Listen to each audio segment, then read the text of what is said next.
people usually jump straight to Adam Smith or Karl Marx when they talk about the origins of economic thought.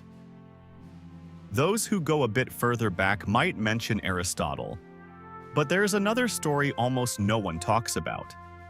About 1,000 years ago, long before capitalism or central banks existed, a Muslim thinker said something that almost perfectly describes today's economic crises. If money loses its moral grounding, society begins to rot from within. And honestly, looking at the world today, he seems a little too right. That person is Al-Ghazali. Now imagine the world he lived in. Around the year 1100, Europe is fragmented and poor, but the Islamic world is powerful. Baghdad, Damascus, Cairo. Trade is flowing, cities are wealthy, science is advancing. Caravans carry goods, people are buying and selling, the economy is growing. But something bothers Al-Ghazali. Everything is growing, yet something feels off. People are getting richer, but not becoming better. Money is increasing, but meaning is decreasing. So he asks a simple question. What happens when a society becomes wealthy before it becomes wise? Then he turns to money itself. He says, money is just a tool, not something to worship, hoard, or idolize. He even uses a powerful analogy. Money is like a mirror. A mirror has no value on its own. Its value comes from what it reflects. Money is the same. From this, he reaches a very clear conclusion. Hoarded money is dead money. If you take your money and lock it away, it benefits no one. The economy stops circulating, people can't earn, the system clogs and loses. What we call money needs to circulate today is actually a very old idea. He's also very critical of speculation.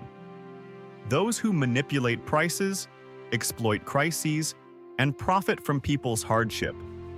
He doesn't treat them kindly. This is not profit, it is corruption. But don't get it wrong, he's not against trade. On the contrary, he sees it as necessary. But with one condition: honesty.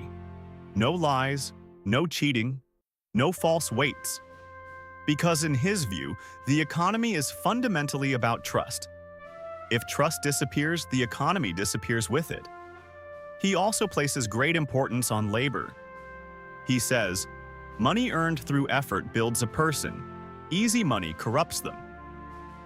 Even today, that's still a debated idea. He doesn't spare governments either. At the time, rulers would reduce the value of money, essentially creating hidden inflation, to fix their problems. Al-Ghazali calls this outright theft, because you're quietly reducing the value of what people hold. One of his most important ideas could be this: societies can survive poverty but not corruption. So the real issue isn't money, it's trust. He goes even further.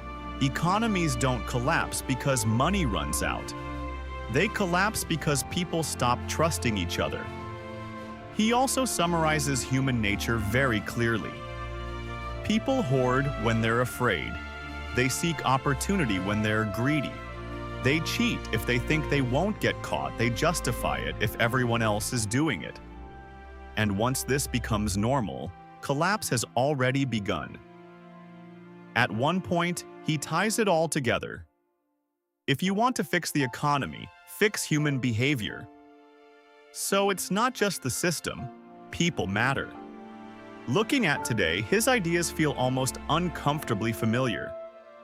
The gap between rich and poor, speculation, distrust, inflation.